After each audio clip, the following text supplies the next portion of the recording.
Hey everybody, thanks for joining me. My name's David and this is my channel. Today's video is called Embrace Your Fear. I'm pretty excited about this because some really good clarity is coming in for me that I want to share with all of you. And it's been based a lot around this idea of fear. From my perspective, fear is just gripping. And it can come in so many different ways, right? It can reflect back to you from the world in things you don't like about the world. It can come back in things you don't like about the body. It can come in the form of mistakes and failures you've made in your life that come in. It can come in from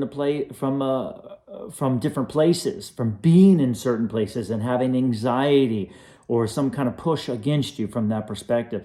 So there's a lot of ways that fear can come in.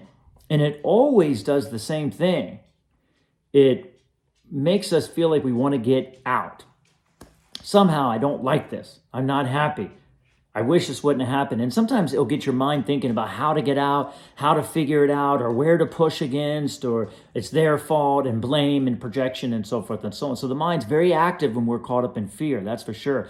And it's always kind of presenting this projection of what ifs. What if this happens? And what if this happens? And what if this happens? You see. But the truth is fear is always pointing to one truth, and that's isolation. It's a feeling of aloneness. It's a feeling of contraction, of pulling apart from who you are. There's a feeling of, I'm alone. Can you feel that? That's what fear really points to. I made a mistake. Nobody likes me. Or I'm not appreciated. I'm not loved. And my relationship fell apart. And now look at me. Now I'm alone. And there's this consistent idea of either, defending this feeling of alone or justifying it or trying to figure it out or trying to make it better. Somehow I do not like this feeling of aloneness, of isolation. And the more you recognize that fear makes you feel isolated. Now, it can do it in the form of an attack. Something's attacking me, therefore I feel isolated. It can do it in a form of, I don't like this place, and now I feel really contracted and pushed against. Do you see? But there's this feeling of disconnection from something that you are. Can you feel that? Who are you? Well, I'm disconnected from love, or I don't feel loved, so now I'm not part of love. Or I don't feel abundant. I feel like my money's never flowing in. I feel I'm disconnected from the idea of abundance or prosperity. Or just appreciation or enjoyment. You see, there's this, or beauty. You look in the mirror and your body seems to be pushing against you. You don't really like it. And you feel, your soul feels kind of isolated. That spirit feels a little isolated. Why am I in this body? This body is just not part of me. And there's a feeling of pushing against some kind of attack. So because of this, it's good to notice that there's a part of us that really feels like the world is attacking it, or it feels like it's kind of constantly at war simply because of its interpretation of fear. Now, the more we understand this journey, the more we understand that we're interpreting our life, and then it's being reflected back to us in the form of fear, and in many of these different ways that we're talking about. It's reflected back to us to let us know that we are indeed deciding to see it that way. Because we have a decision. We can decide to see the world any way we want as it comes back in. If you're seeing fear or seeing the body in a way you don't like, or feeling things from someone else that you don't enjoy and feeling that contraction, then there's an interpretation that's being done. Now, that means there's a part of us, each one of us, me too, absolutely, that is fearful, that is alone, that is isolated. We will call that individual ego self. Now, a lot of times we tend to push against that part, or we want to change that part, or, almost like a little child that we're trying to force into doing something, so to speak. So we speak kind of not highly of that ego self or that inner child, that isolated part of us sometimes. Now, real quick, before we get there, let's go back to the other part. Now, there's another part that is broader consciousness, and it's interpreting life based on love, meaning it's inclusive. It looks at things in a loving way, in a kind way, in a patient way. And it really loves the world. It really appreciates things. Now, sometimes depending on how the world comes back and unfolds to us, we don't know we're always interpreting these two ways. So we can interpret things either one of these ways almost by unknowing, what we will call in an unconscious way. If we interpret based on the fear-based part of us, we're going to feel isolated and alone. And if we interpret based on the loving part of us, we're going to feel connected and flowing. Does that make sense? And these two ways of interpretation is all we'll ever have. And it's so important to understand there's no in between. It's just these two ways. But if we don't interpret it on purpose, then we're going to go back and forth, and our life is going to be a reflection of that back and forth. Can you feel me there? So sometimes people say, Dave, how can I do this 24/7? I say, well, you have a choice. Either you interpret on purpose or you interpret unconsciously.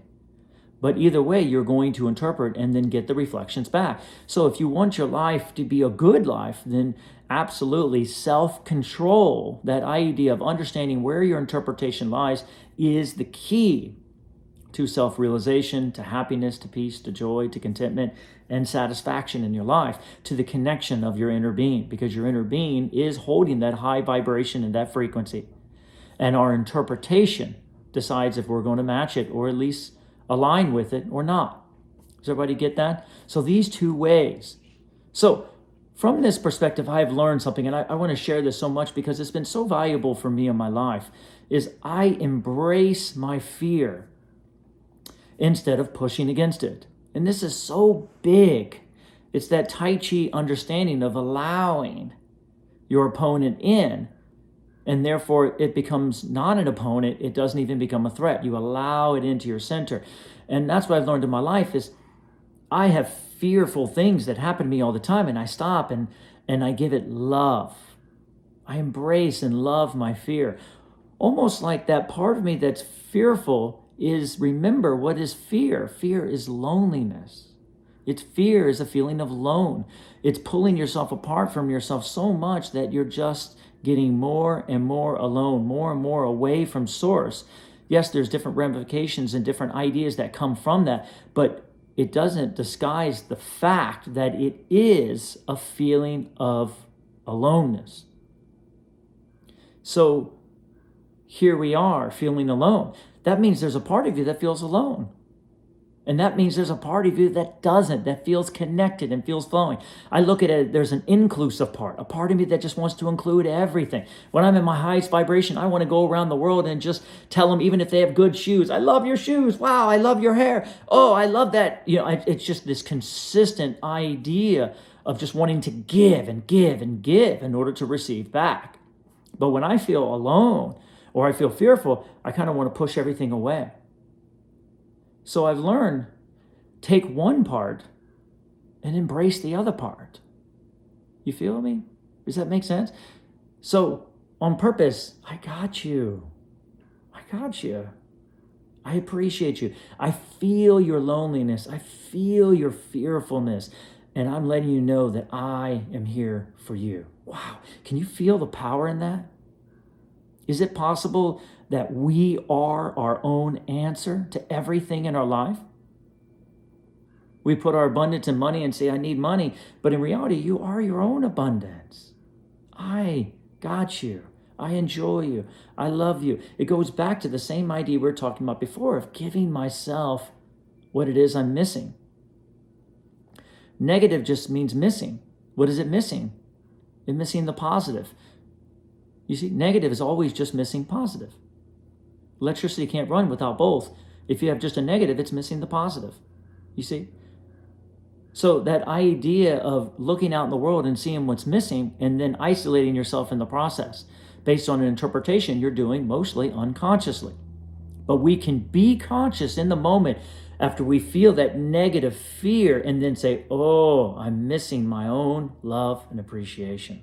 I don't need it from someone else. I don't need it from my money. I don't need it from my success. I don't need it from anything. I need it from me. I'm going to embrace myself. I'm going to hold my own hand. I'm going to love me. I'm going to hug me. And as you do this, you'll feel it's like a big hug you give yourself. What better thing to do than that? Because there's two of you. And there's a part of you that's alone. And the only reason it's alone is because it's missing the other part of you. Do you see? That's it. It's you and you. That's the relationship we're all looking for. And as we give that to ourselves, all other relationships will come in from that perspective.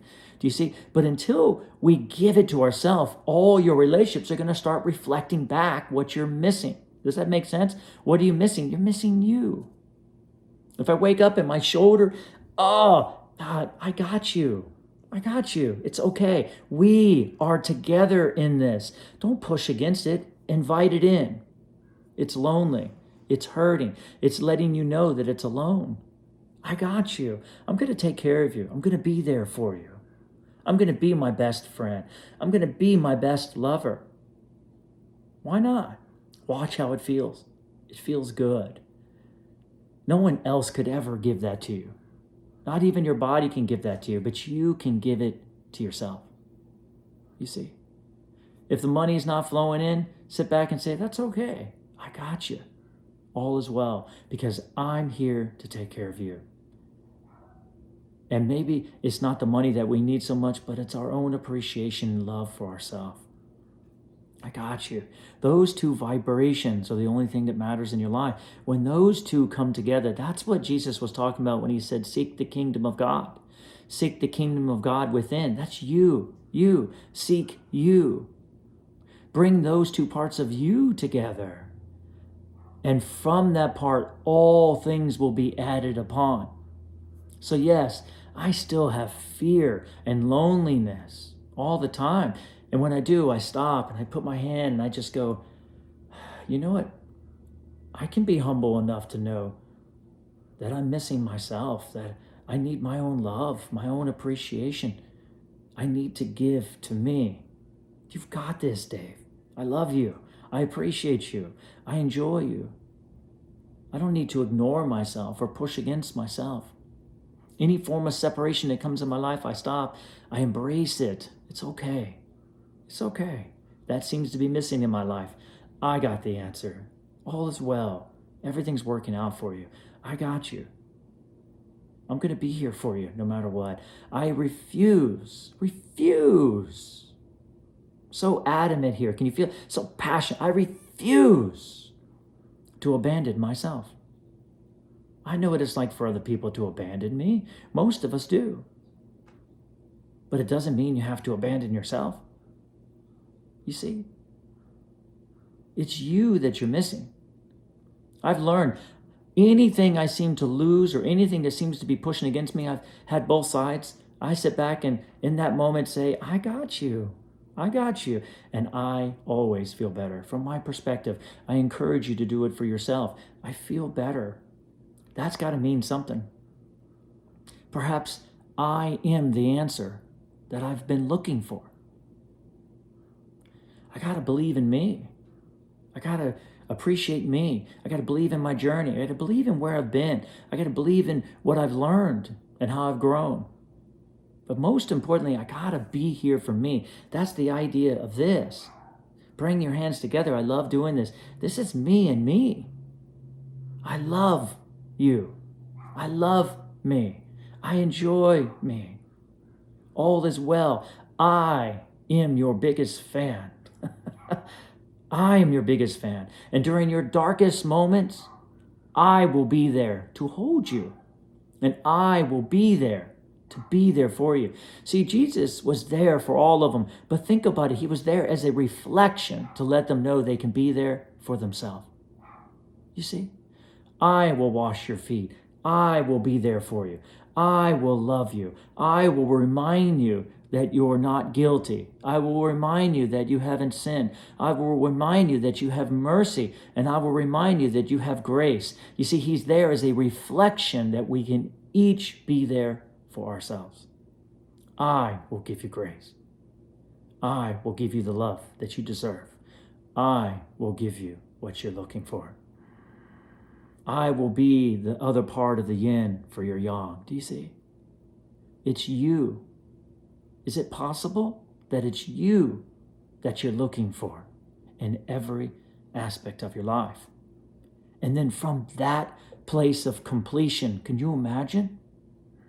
Then, only then, will each one of us be able to give to each other from a place of completeness and love and appreciation and satisfaction. And then perhaps, as we become one with the kingdom, which is us, the kingdom is you. It's not a place, it's you. As you become one with you, then all things will be added upon. Thank you very much for listening to this. I really appreciate you guys. Keep the comments coming. And of course, it is always up to you what you receive. Hit the like button if it speaks to you, and subscribe. And as always, my unconditional love and appreciation to each one of you. Thank you.